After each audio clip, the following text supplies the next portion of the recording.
Welcome and thanks for joining the Society for Clinical Research Sites for SCRS Talks. My name is Mike J. I'm the Director of Special Projects. And SCRS Talks allows our global impact partners to take a few minutes to address issues of industry concern. In today's installment, we're going to have Amanda Rangel from VirTrial answer a few questions about decentralized trials in the post-COVID-19 world.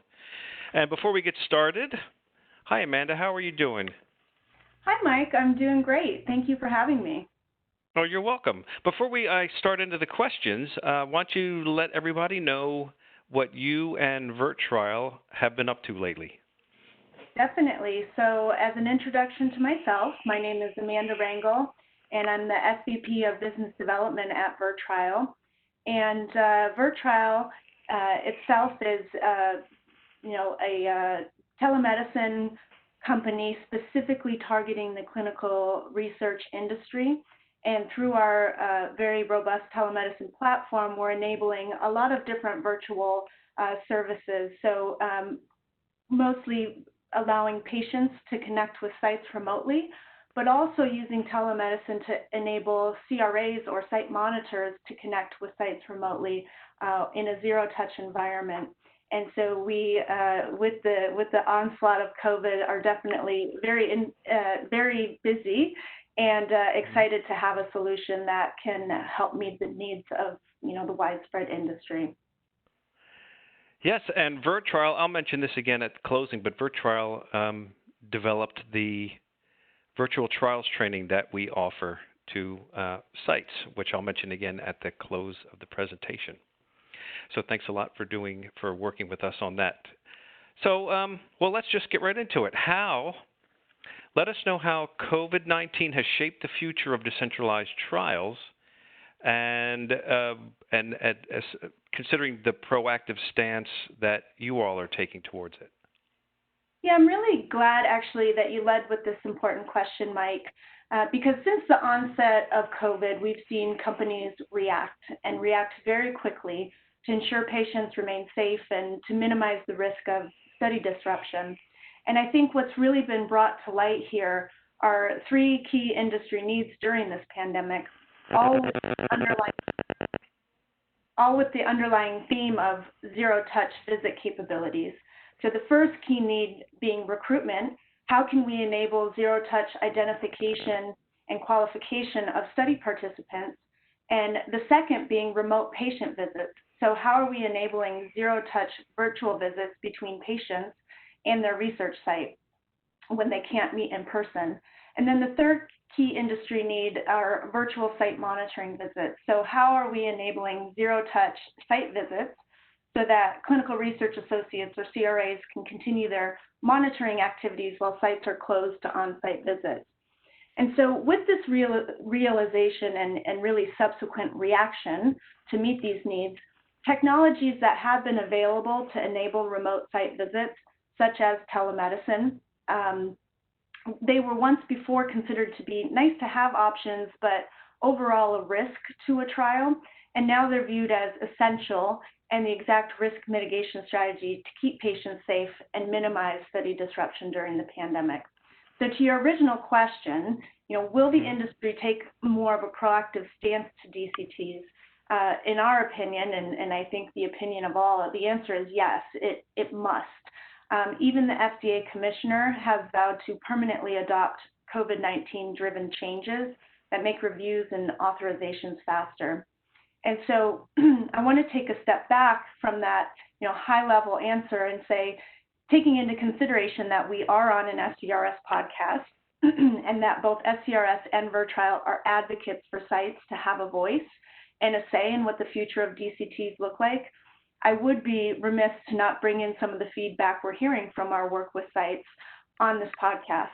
And so I'd like to give a thank you to Kay Scroggins at Clinical Trials of Texas, as well as Jason Roth at Platinum Research Network for providing some insights into what we're going to cover on this topic. And first, they offer that because of COVID, sites really have come to realize that decentralized trials or virtual trials can be accomplished. However, without a central location being a site where the visit is typically conducted, other issues really come to the forefront. And two examples that we've encountered are regulatory obstacles. So while some of these rules have been loosened, there are quite a lot of incongruencies across sponsors and even within sponsors as to what is and is not allowed. Also, a challenge has been the logistics of conducting procedures in a decentralized trial. The sites themselves want to continue to see their patients and are already trained on the protocols. They work with the PI and are skilled at conducting studies. So instead of replacing that relationship with home health, why can't sites do that themselves and continue to see their own patients? Some sites have been so creative that they're conducting visits via telemedicine on the patient's phone, and the patient's sitting in the car at sites' parking lots, but they're still making sure that patient safety is at the forefront and that they're complying with the clinical trial protocol. So they've certainly stepped up, and they being the sites, to be creative. And we are very proud at VirTrial to have partnered with the sites in this initiative, really taking a grassroots approach to enable them to continue treating and seeing patients on their studies. Yeah, and we were just I don't know if I want to use the word fortunate, though that is a correct word to use to be that the society worked with VirTrial early last year to really push this and say this is an issue that is well, it was an issue then, and it was very important. And then at the beginning of the year, it just went right to the top. And and VirTrial and the society were very prescient, I think, in advocating for this approach to conducting study visits. Correct. So what do you think will happen to trials at the site level as we look to begin assessing positives and negatives of COVID and their effect on trials? Another great question. In general, COVID has certainly opened our eyes as it has essentially smashed the clinical trial space into pieces. And at the site level, we're starting to see their creative adoption of technology solutions such as VirTrial, e-consent, and others. And that's really beginning to pick up the pieces and put it back together stronger than ever. And, unfortunately on the negatives, which there are many sites have had to do layoffs. And so being able to quickly ramp up again as we begin to open up can be a real struggle for them. Some sites are asking sponsors for help with this through paid site support services, for example, to assist them with scheduling, patient recruitment, or even things like hands-on services such as phlebotomy or assessments. And then there also continues to be a concern over safety of staff and patients. And decentralized trials can be conducted without patients coming into the clinic, but as noted before, it brings rise to other issues that have to be solved in regards to proper patient ID, drug shipment, required protocol amendments, and identification of additional vendors to support their protocol procedures. So, those are some of the negatives that will need to be addressed, but on the positive, we've seen more. On the positive side, we are, after all, at a golden age of advancement in telemedicine and having access to tools that weren't available before. And this will really enable sites to not only function, but thrive during a pandemic. And a direct quote from Kay at Clinical Trials of Texas, again, thank you, but she says the pandemic has pushed sites to adopt new technologies and new processes. And for us, this has been positive in that we have made these changes with happier hearts and less pushback from their pharma partners.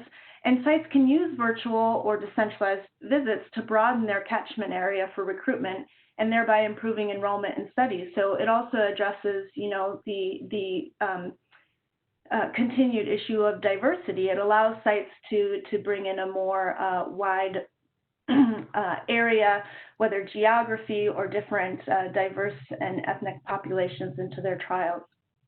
Another example of a positive outcome for sites is a new concept of virtual site monitoring, and this is something a new offering from VirTrial and applying our robust telemedicine technology. And the concept of virtual site monitoring is without sending a clinical research associate, flying them to a clinic, having them meet in person, flying them back, waiting days for a report. Instead, we've coupled our technology with a proprietary pair of glasses that can be sent to the site. And when the coordinator or the physician puts those glasses on, the entire site visit can be streamed back to the CRA's computer. And what this alleviates is a major concern for sites. It gives them the flexibility to limit the number of people visiting their site from other states and countries. And it also helps them move more quickly through the backlog of monitoring visits that may have built up over the past few months while their site's been closed. Does this new product you're talking about, does it have you named it? Does it have a catchy name? We have named it. It's now called Virtual Pre-Site, and we actually started with the concept that this could be a solution to the very long and costly startup timelines associated with site selection and qualification during trials. And so we named it Virtual Pre-Site, saying, why not do all pre-study visits through this technology and significantly reduce the time and cost of sending clinical research associates to sites over and over. And so it's actually caught on like wildfire, but not necessarily just for the pre-study visit application. Industry has given us about 10 use cases now that it can go beyond study startup into interim monitoring visits, into closeout visits, even really neat applications such as pediatric home health, which the home health nurse can wear these glasses and the physician can watch the technique of that nurse, for example, measuring the head circumference and get a comfortability that is going to be consistent across the study. So very, very exciting, and industry's given us a lot to run with this application. So what does the future of clinical trials look like because of this, and how can sites be prepared? What should they do? Is there are there some things they should be doing now and then considering later? What should sites be doing next? Yes. So what do we see as the future of trials? I mean, we heard from industry leaders even before COVID-19 hit globally that there was likely a tsunami of DCTs or decentralized clinical trials on the horizon. And we heard just that word, that a tsunami is coming. And so to add to that, there is currently an immediate need for a cure or a vaccine for COVID, and that has even more accelerated adoption and awareness at an exponential rate. And this has also shown a positive light on clinical trials in general. So from a site perspective, to prepare for this surge, there are a number of resources that VirTrial has made available to help. One, we do urge sites to read recent guidance from the FDA and other regulatory agencies to become familiar with current recommendations, as well as complete VirTrial. As you mentioned in the beginning, we do have a virtual trial capable training. And this is a quick training and a certificate program that will enable sites to become virtual trial capable.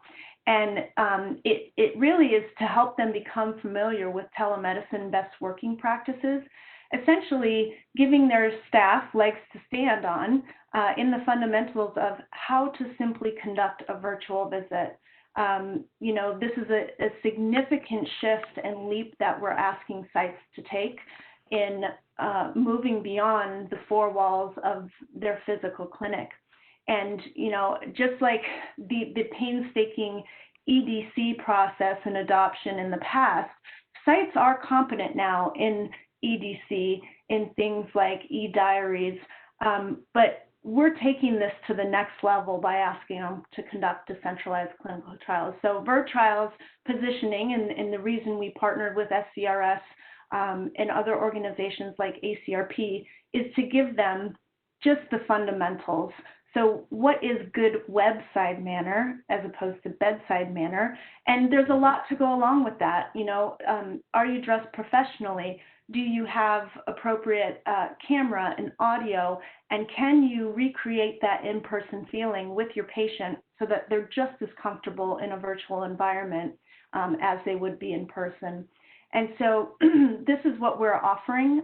Sites can find the training through the SCRS website, on ACRP, as well as on VirTrial's website. But this is a significant and very brief training that they will get a badge, a certificate that they can market to sponsors about their willingness and capability to conduct these trials. And again, I would be remiss to not bring in some feedback from our friends.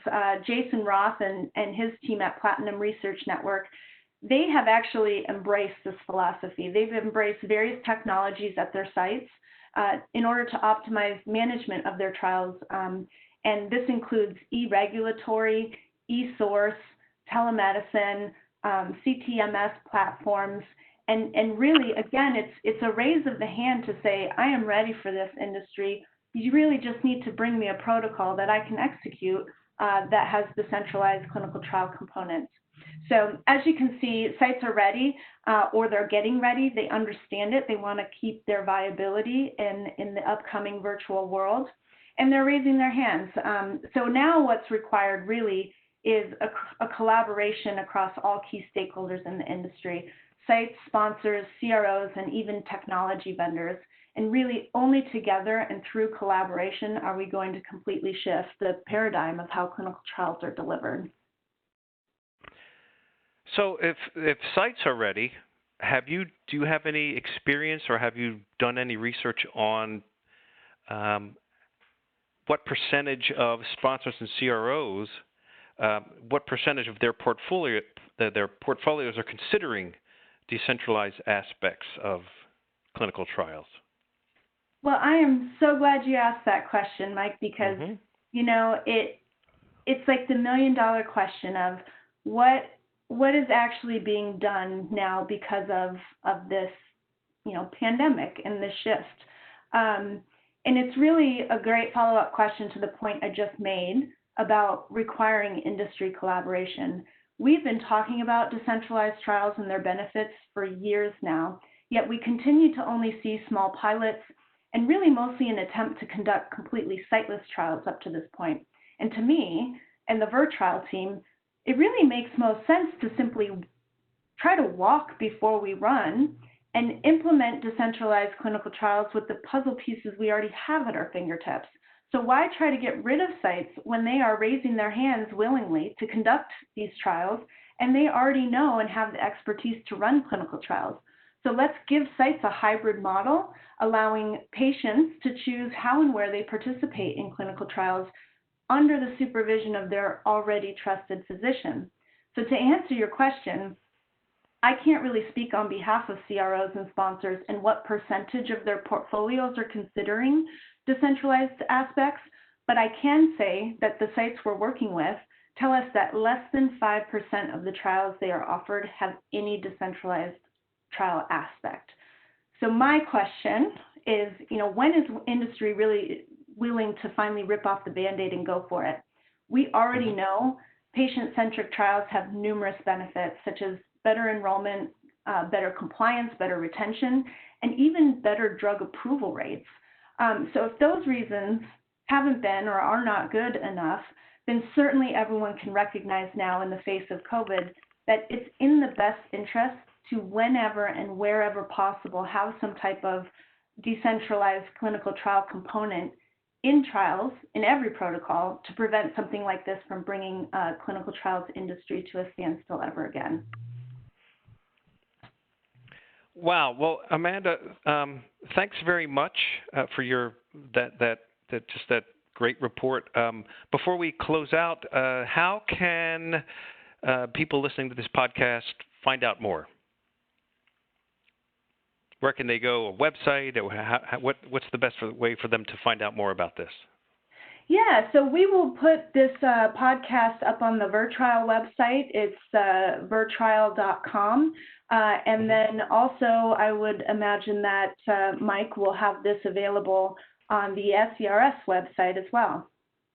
Yep, virtrial.com, everybody.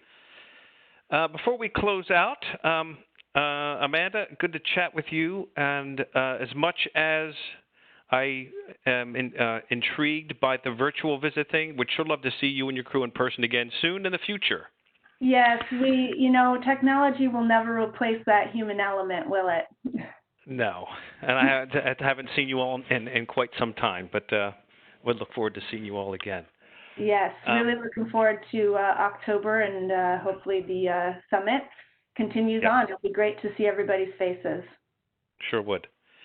All right. Well, before we close out, don't forget virtrial.com. And while we're talking about websites, myscrs.org. You can go there and register for upcoming webinars and other discussions. You can just go to the Learning Campus, see all the upcoming education there. And you can also see the SCRS Insight Journal. We publish that quarterly for members, and that's in the members only section. Not members only section, the members section of myscrs.org. We appreciate everyone's participation in the SCRS Talks initiative, and today's program has been recorded and will be available shortly. And we look forward to having everyone join us for more great content. Thanks for listening, everyone, and thanks again, Amanda. Thank you, Mike. It was my pleasure to be here.